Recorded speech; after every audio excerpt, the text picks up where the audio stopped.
Santiago বার্নাব্যুতে champions লিগের সেমিফাইনালের second লেগের ম্যাচে রিয়াল মাদ্রিদ এবং বায়ার্ন মিউনিখ তাদের ম্যাচ ঘিরে এখন চলছে শুধুমাত্র ভিএআর বিতর্ক। বায়ার্ন মিউনিখের লাস্ট অ্যাটাকিং ফেজ অফ প্লেটা রেফারি কেন কমপ্লিট করতে দিলেন না? যদি তিনি সেটা কমপ্লিট করতে দিতেন তাহলে সেটা কিন্তু ভার চেক পর্যন্ত নিয়ে যাওয়া যেত, কিন্তু সেটা কমপ্লিট করার আগেই তিনি আসলে বাঁশি দিয়ে দিয়েছিলেন, যার কারণে সেটাকে আর ভারে নিয়ে যাওয়া যায়নি এবং শেষ পর্যন্ত আরও একবার রিয়াল মাদ্রিদ তারা যাচ্ছে চ্যাম্পিয়ন্স লিগের ফাইনালে। এসব কিছু নিয়ে আমাদের আজকের পোস্ট ম্যাচ অ্যানালাইসিস।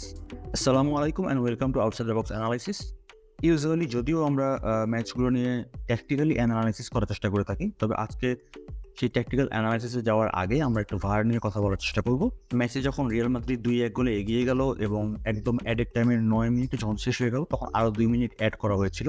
সেই সময় কিমিক একটা বল পেয়েছিলেন এবং তিনি সেই বলটা খেলেছিলেন এরিয়ালি ডিলিট এবং মাজরাউইর উদ্দেশ্যে, দুজনই বলের জন্য অ্যাটেম্প্ট করেছিলেন। কিন্তু সেইখানে অ্যাটাকিং ফেজ অফ প্লেটা শেষ হওয়ার আগেই অ্যাসিস্ট্যান্ট রেফারি প্রথমে অফসাইডের ফ্ল্যাগ রেজ করেন এবং আলটিমেটলি মেইন রেফারি তিনিও বাঁশি বাজিয়ে দেন।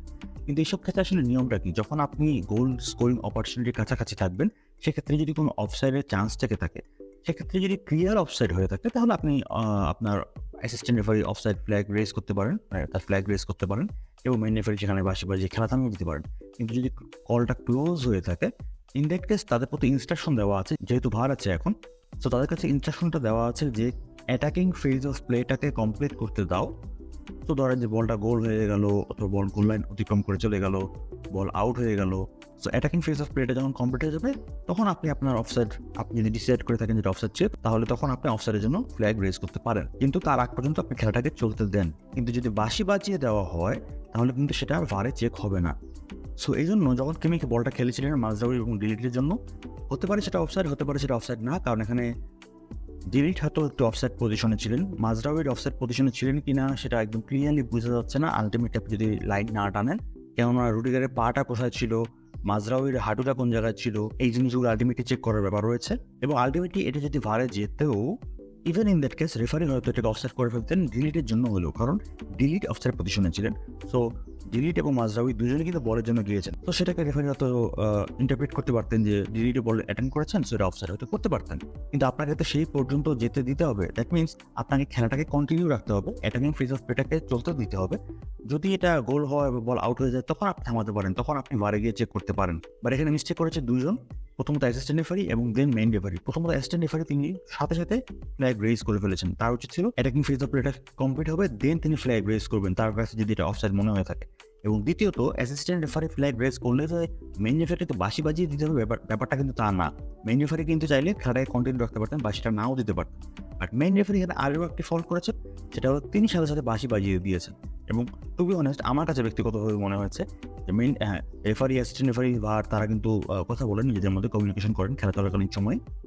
বাট আমার কাছে মনে হয়েছে যে মেইন রেফারি বাঁশি আগে দিয়েছেন, অ্যাসিস্ট্যান্ট রেফারি ফ্ল্যাগ পরে রেজ করেছেন। অর্থাৎ মেইন রেফারি যখন বলেছেন যে হ্যাঁ এটা অফসাইড, তখন অ্যাসিস্ট্যান্ট রেফারি ফ্ল্যাগ রেজ করা শুরু করেছেন, বাইরে ওয়ে ততক্ষণে অলরেডি পাশে কিন্তু বাজিয়ে দিয়েছেন মেইন রেফারি।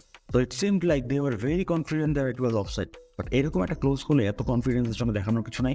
আপনার যেহেতু ভার রয়েছে, আপনার যেহেতু টেকনোলজি রয়েছে, আপনি ইউজ করতে পারেন, আপনি কেন সেই সুযোগটা নেবেন না? কেন এরকম একটা কন্ট্রোভার্সিয়াল ডিসিশন আপনি নেবেন? এবং শুধুমাত্র কন্ট্রোভার্সিয়াল না, এটা ইভেন রং ডিসিশনও বলা যেতে পারে। At least from the referee's point of view, তারা তাদের ইনস্ট্রাকশন ফলো করেন নাই। তাদেরকে যে ইনস্ট্রাকশন দেওয়া রয়েছে, তাদেরকে যে রুলস দেওয়া রয়েছে, সেই ইনস্ট্রাকশনটুকু তারা সেটা ফলো করেন নাই। এবং এটা কিন্তু একটা ইকুয়াল গোল হতে পারতো বায়ার্ন মিউনিখের জন্য। সো খেলাটা কিন্তু তখন আলটিমেটলি এক্সট্রা টাইমে যেতে পারতো। বাট রেফারি দুজনের ফল্টে, এটাকে আমরা মিস্টেক বলবো না, এটাকে ফল্টই বলা উচিত। বায়ার্ন মিউনিখ কিন্তু এখন সুযোগে অবশিষ্ট থাকলো না তখন। এর আগে আরও দুইবার ভার ইন্টারভিউ করেছে ম্যাচে, সেটা হলো জোসেলুর দ্বিতীয় গোলটাতে, অর্থাৎ রিয়াল মাদ্রিদের দ্বিতীয় গোলটাতে।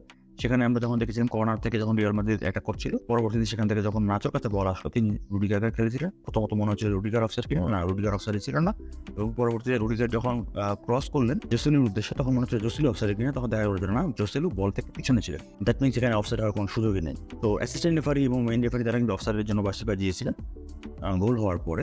দ্যাট ইজ গোল হওয়ার পরে যেহেতু বাঁশি বাজিয়েছেন, সেহেতু এটা কিন্তু ভার চেকে গিয়েছে। যদি গোল হওয়ার আগে যদি বাঁশি বাজিয়ে ফেলতেন তাহলে কিন্তু এটাও ভারে যেত না, নিয়মটা হলো এটা। আর তারও আগে নাচোর একটা ফাউল ছিল, যেখানে রিয়াল মাদ্রিদ একটা গোল করেছিল, সেটা প্রথমত গোল দেওয়া হয়েছিল, বাট পরবর্তীতে ভার চেকের মাধ্যমে দেখা গিয়েছে যে নাচো সেখানে ফাউল করেছেন। গোল হওয়ার আগে নাচো সেখানে ফাউল করেছেন এবং সেটা রেফারি ভার চেকের মাধ্যমে নিজেও চেক করে এসেছেন একবার, কারণ এখানে ইন্টারপ্রিটেশনের ব্যাপার থাকে। অর্থাৎ মনে করেন একটা উদাহরণ হিসেবে যদি বলি, একটা জায়গায় বলা আছে লজ অফ দ্য গেমের ফাউলের কোন জায়গায় ফাউল হবে, কোন জায়গায় ফাউল হবে না, কোনটা কার্ড হবে, কোনটা কার্ড হবে না, এরকম একটা রুলের একটা জায়গায় বলা আছে যে এক্সেসিভ ফোর্স যদি আপনি ইউজ করেন তাহলে সেটাকে ফাউল হবে বা সেটা কার্ড হবে, রেড কার্ডও হতে পারে। এক্সেসিভ ফোর্স, এখন এক্সেসিভ ফোর্স জিনিসটা কি, কে এটাকে কীভাবে ডিফাইন করবে, এই ডেফিনেশনের ব্যাপারটা বা ইন্টারপ্রিটেশনের ব্যাপারটা এইটা ডিসকাশনটা রেফারিদের উপর ছেড়ে দেওয়া আছে। তো কোনো একজন রেফারির কাছে মনে হতে পারে যে এটা এক্সেসিভ ফোর্স হয়েছে, কোনো একজন রেফারির কাছে মনে হতে পারে এটা এক্সেসিভ ফোর্স হয় নাই। তো নাচোর ফাউলের ক্ষেত্রে রেফারি মনে করেছেন যেটা ফাউল হয়েছে এবং আলটিমেটলি সে গোলটা বাতিল করা হয়েছিল। এবং শুধু এগুলো না, ফার্স্ট হাফের কথা যদি মনে করে দেখেন সেখানে একটা থ্রো ইন হয়েছিল, রিয়াল মাদ্রিদ থ্রো ইন পেয়েছিল, বলটা সাইড লাইন থেকে বের হয়ে আবার ভিতরে চলে গিয়েছিল। অনেক প্লেয়ার রিয়াল মাদ্রিদ এবং বায়ার্ন মিউনিখের অনেক প্লেয়ার এসে মনে করেছিল যে বলটাকে আউট হয়েছে কি হয়নি। অ্যাসিস্ট্যান্ট রেফারি কিন্তু থ্রো ইনের জন্য ফ্ল্যাগ রেজ করেছেন এবং রিয়াল মাদ্রিদ সেখানে একটা কুইক থ্রোইং করে নিয়েছিল। অন্যদিকে থাকে রুডিগার এবং গ্নাব্রি, তারা কিন্তু জানতো না যেটা থ্রোইন হয়েছে কি হয়নি, বল বাইরে গিয়েছে কি যায়নি। সেখান থেকে রিয়াল মাদ্রিদ যেমন কুইক থ্রোইং করেছে, বায়ার্ন মিউনিখের অনেক প্লেয়ারই কিন্তু সেখানে প্রস্তুত ছিল না এবং সেখান থেকে কিন্তু আলটিমেটলি ভিনিসিয়াস জুনিয়র অলমোস্ট একটা গোল স্কোর করে ফেলেছেন। ভিনিসিয়াস জুনিয়র এবং রদ্রিগো দুটাই গোল হতে পারতো।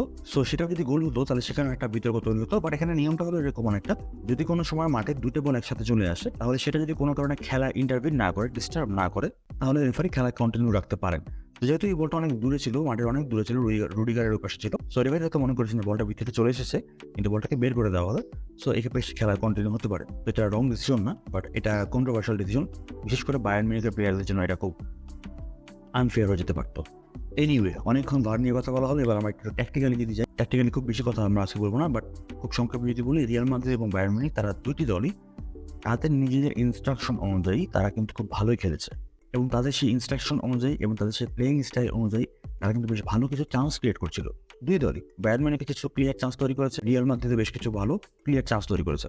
যদিও গোল হয়নি, কোনো কোনো ক্ষেত্রে গোলকিপার সেভ করেছেন, কোনো কোনো ক্ষেত্রে বাইরে লেগেছে, কোনো কোনো সময় মিস করেছে। বিশেষ করে আমরা যদি খেয়াল করে দেখি সেকেন্ড হাফে ভিনিসিয়াস জুনিয়র তিনি কিন্তু খুব ইনফ্লুয়েন্সিয়াল ছিলেন।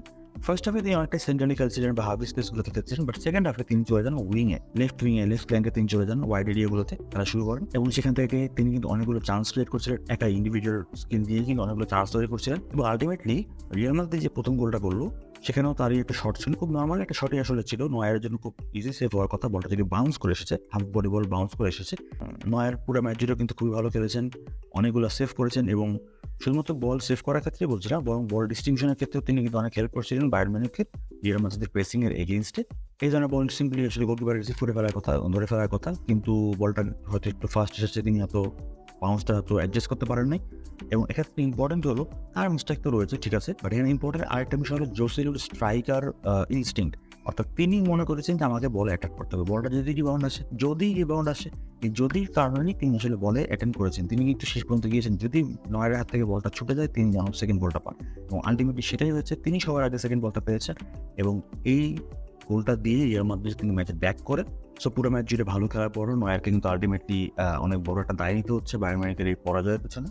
আমরা যদি এর আগে একটু যাই তাহলে সেটাতে বায়ার্ন মিউনিখের যে গোলটা আমরা দেখেছি সেটা একটা কাউন্টার অ্যাটাক থেকে গোল ছিল। সেখানে দুই তিনটা জিনিস খুব ইম্পর্টেন্ট ছিল। প্রথম পয়েন্ট ছিল যে রিয়াল মাদ্রিদ যেহেতু বল নিয়ে উপরে গিয়েছিল, কারভাহাল অনেক উপরে চলে গিয়েছিলেন, পিছনে ছিলেন শুধুমাত্র নাচো এবং রুডিগার। যখন রিয়াল মাদ্রিদ বল লুজ করেছে তখন আলটিমেটলি সেখান থেকে Bayern Munich counter attack initiate করেছে, এর নিচে নেমে এসেছেন বলটা নেওয়ার জন্য এবং সেখান থেকে তিনি ডেভিসকে বলটা দিয়েছেন। ডেভিস যখন বল পেয়েছেন তিনি usually left footed player, Rudiger সেখানে চলে গিয়েছিলেন। তো রুডিগার যেটা করছেন, ডেভিস যেহেতু লেফট ফুটেড প্লেয়ার, তো তিনি মনে করছিলেন, এক্সপেক্ট করছিলেন যে ডেভিস হয়তো বাইরে গিয়ে লেফট ফুটে ক্রস বা কাট ব্যাক করার চেষ্টা করবে, কারণ বক্সে তখন অলরেডি সানে চলে গিয়েছে, মুসিয়ালা চলে গিয়েছে। ডেভিস খেয়াল করেছে যে তার কিন্তু রাইট সাইডটা ওপেন হয়ে গিয়েছে, যেহেতু কারভাহাল তখন ব্যাক করে আসেননি, তিনি সেখানে একটা অ্যাটেম্পট নিয়েছেন, তিনি কাট করেছেন, লেফট ফুট থেকে রাইট ফুটে কাট করে বলটা নিয়েছেন এবং যেহেতু কারভাহাল তখনও ব্যাক করে আসতে পারেননি, সেখানে ডেভিসের কিন্তু একটা অসাধারণ শট এবং তার রাইট ফুটে, যেটা তার উইক ফুট অ্যাকচুয়ালি বলা যেতে পারে, যে ফুটে তার শট করার কথা না, যদি এখানে রাইট ফুটের কোনো প্লেয়ার থাকতো তাহলে এটা মোটামুটি শিওর করে বলা যায় যে কারভাহাল এখানে শটটা ব্লক করার চেষ্টা করতেন। যেহেতু তিনি হয়তো এক্সপেক্টই করে নাই, যেমন রুডিগার এক্সপেক্ট করে নাই, তিনি ঠিক তেমনিভাবে কারভাহালও হয়তো এক্সপেক্ট করেনি যে ডেভিস এখান থেকে রাইট ফুটে শট করবে। আলটিমেটলি বায়ার্ন মিউনিখ সে গোলে এগিয়ে যায় এবং এই ডেভিস কিন্তু আসলে সাব হয়ে নেমেছিলেন গ্নাব্রির জন্য। গ্নাব্রি আসলে ইঞ্জুরি থেকে ব্যাক করেছেন এবং খেলার চলাকালীন সময় 25 মিনিটের মাথায় তিনি আবারও সেই হ্যামস্ট্রিং ইঞ্জুরি ফিল করেন। সো আলটিমেটলি তার জায়গাতেই ডেভিসকে নামানো হয় এবং সেই ডেভিসই কিন্তু বায়ার্ন মিউনিখকে প্রথমত লিড এনে দেন ম্যাচের সেকেন্ড হাফে, বাট আলটিমেটলি সেই লিডটা কিন্তু বায়ার্ন মিউনিখ ধরে রাখতে পারেনি। তো এনিওয়েজ শেষ পর্যন্ত রিয়াল মাদ্রিদ আবারও চ্যাম্পিয়ন্স লিগের ফাইনালে চলে যাচ্ছে। ফাইনালে তাদের প্রতিপক্ষ ডর্টমুন্ড, সেখানে রিয়াল মাদ্রিদ জিতলে তাদের 15তম শিরোপা হবে ইউসিএলের, আর অন্যদিকে ডর্টমুন্ড যদি জেতে তাহলে তাদের দ্বিতীয় শিরোপা হবে এটা। সেই ফাইনাল ম্যাচের আগে এখনও প্রায় 3 সপ্তাহ সময় রয়েছে দুই দল নিজেদেরকে প্রস্তুত করে নেওয়ার জন্য, যদিও তাদের লিগের ম্যাচগুলো রয়েছে। দুই দলের জন্য শুভকামনা থাকলো। আজকের মতো আমরা এখানেই বিদায় নিচ্ছি। সবাই ভালো থাকবেন। আসসালামু আলাইকুম।